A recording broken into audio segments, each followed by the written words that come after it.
जय माता दी। हर हर महादेव।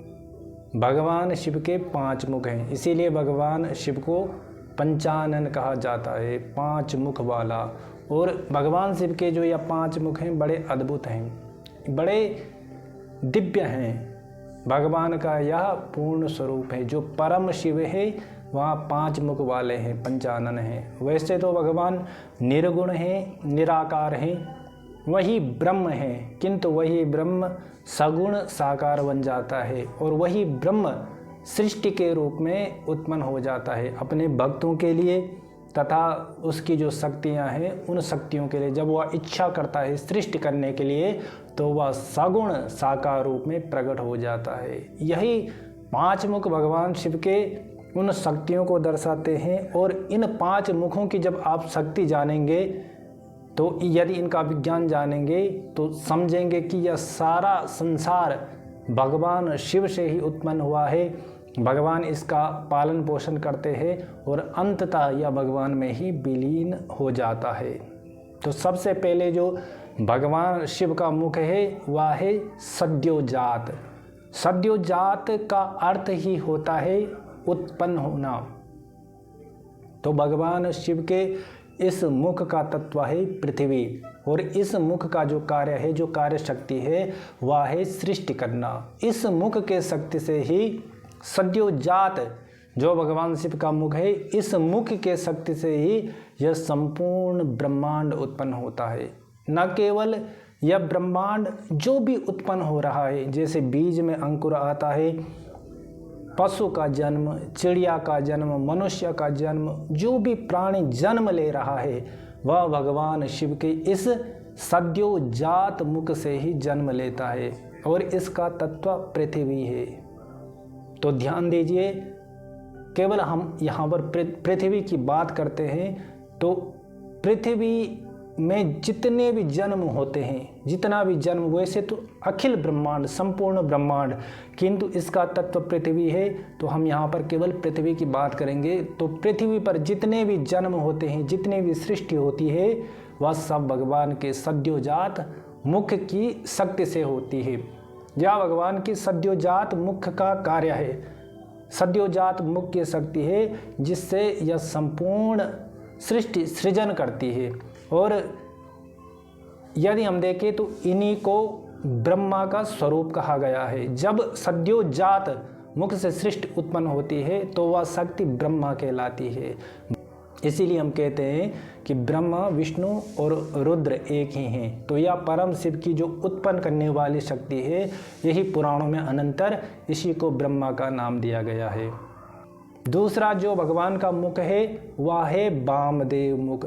सद्योजात मुख भगवान का पश्चिम की ओर है, वामदेव मुख भगवान का उत्तर की ओर है।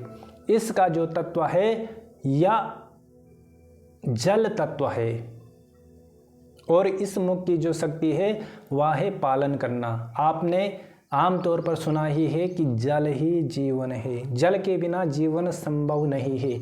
इसीलिए भगवान के इस वामदेव मुख का जो कार्य है, इसकी जो शक्ति है वह है पालन करना। यही पालन करती है। सृष्टि जब उत्पन्न होती है उसके बाद का जो काम होता है वह है पालन करना। जैसे बीज पे अंकुर फूटा तो वह सृजन हुआ, उसके बाद जब वह पौधा बनता है उस पे फल फूल इत्यादि लगते हैं, यह सब पालन शक्ति है। और जैसे जड़ के द्वारा पौधा जल के रूप में अपना भोजन ग्रहण करता है, तो हम भी जितने भोजन करते हैं उनमें जल अवश्य ही, चाहे फल खाओ, अन्न इत्यादि खाओ, उसमें जल की मात्रा अवश्य ही होती है। जल के बिना जीवन संभव नहीं हो सकता।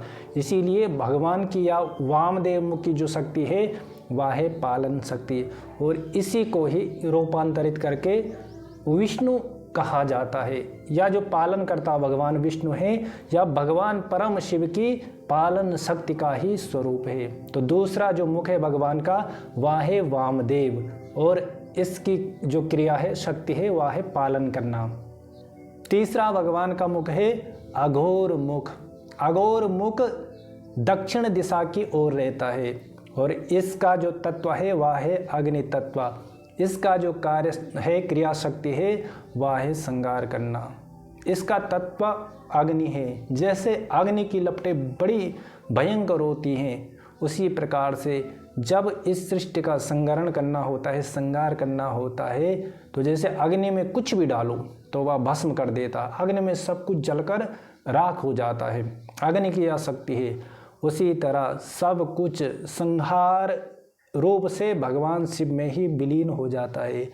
बीज से अंकुर आना व सृष्टि सृजन की शक्ति है, फिर उसके पालन पोषण होना जल के द्वारा वह सृजन शक्ति है, उस पर फूल फल इत्यादि आना वह जीवन यापन करता है, वह पालन शक्ति है। और अंततः जब वह नष्ट हो जाता है तो पुनः धरती पर समा जाता है, पृथ्वी पर समा जाता है, तो वह संहार शक्ति है। या जो पालन पोषण और अंततः जो सृष्टि का संहार होता है, ना कि केवल बीज का, मनुष्य हो, जीव हो, जंतु हो और इस संपूर्ण सृष्टि का, यह एक ही रूप में हर कोई कार्य करता है। तो यह संपूर्ण सृष्टि अंततः भगवान शिव की उस संहार शक्ति से भगवान शिव में ही विलीन हो जाती है। इसी के द्वारा अखिल ब्रह्मांड संहार होकर भगवान शिव में समा जाता है। इसीलिए भगवान को संहार करता कहा जाता है, रुद्र के रूप में देखा जाता है। चौथा मुख है भगवान का तत्पुरुष मुख, या तत्पुरुष मुख पूर्व की ओर रहता है। इसका तत्व वायु तत्व है और इसका जो कार्य है वह है आवरण करना, माया का आवरण करना। हम सभी वायु से सभी ढके हुए हैं, कोई वायु से भिन्न रह ही नहीं सकता, सबके अंदर वायु समाहित है, चारों तरफ हमारे वायुमंडल है। उसी तरह भगवान की माया शक्ति, आवरण शक्ति चारों तरफ समाहित है या आवरण करती है, मनुष्य के ज्ञान को ढकती है। और यदि भगवान की उपासना की जाए तो आवरण, इसी माया को, इसी आवरण को नष्ट करने की क्षमता मनुष्य में उत्पन्न होती है। इसका तत्व वायु है, इसीलिए प्राणायाम के द्वारा, प्राणायाम के लिए कहा जाता है कि यथा पर्वत धातूनाम दोषान दहति पावका एव अंतर्गतम पापम प्राणायामेन दह्यति। जैसे वन में लगी आग समस्त कूड़ा करकट, समस्त गंदगी को जलाकर भस्म कर देती है। यदि जंगल में आग लग जाए तो वह भस्म कर देती है और कुछ समय बाद नई नई घास उत्पन्न होती है जो स्वच्छ होती है और कोमल होती है। उसी प्रकार से यदि हम नित्य प्राणायाम करें तो प्राणायाम का ऐसा प्रभाव है कि एव अंतर्गतम पापम, जो अंतर्गत मन के अंतर्गत जो पाप हैं वह नष्ट हो जाते हैं और अंतःकरण, मन बुद्धि चित्त अहंकार, यह चारों अंतःकरण स्वच्छ हो जाते हैं। इसीलिए भगवान का जो तत्पुरुष मुख है उसकी शक्ति वायु है, उसका तत्व वायु है। और वायु के द्वारा, प्राणायाम के द्वारा इस आवरण को नष्ट किया जा सकता है, माया को नष्ट किया जा सकता है, या भगवान की माया शक्ति को, आवरण शक्ति को दूर करने के लिए वायु तत्व यहाँ पर दिया गया है। और वायु के द्वारा ही आवरण चारों ओर रहता है, या माया भी वायु के तरह ही चारों ओर आच्छादित किए हुए है संपूर्ण ब्रह्मांड को। और वायु के द्वारा, प्राणायाम के द्वारा ही इस आवरण को, इस माया को दूर किया जा सकता है। पांचवा मुख भगवान का ईशान मुख है और वह आकाश की ओर है। इसका तत्व भी आकाश है। इसका जो, इसकी शक्ति है वह है ज्ञान शक्ति, इससे ज्ञान प्रकट होता है। जैसे आकाश असंग है, वैसे ही भगवान का ज्ञान प्राप्त करने से वह चैतन्य प्राप्त हो जाता है और ज्ञान उत्पन्न होता है कि यह संपूर्ण जो माया है हम उससे असंग हैं, यहाँ तक इस देह से भी हम असंग हैं, हम शुद्ध चैतन्य स्वरूप हैं। जब यह ज्ञान उत्पन्न होता है तो तभी, जैसे आदि गुरु शंकराचार्य जी ने कहा है, शिवोहम शिवोहम शिवोहम शिवोहम, मैं ही शिव हूँ, अहम ब्रह्मास्मि। इसी ज्ञान शक्ति के द्वारा, इसी आकाश तत्व के द्वारा, इसी ईशान मुख के द्वारा वह ज्ञान प्राप्त होता है, जिससे अहम ब्रह्मास्मि की हमें प्राप्ति होती है। वह ज्ञान प्राप्त होता है जिससे माया का समस्त अंधकार दूर हो जाता है।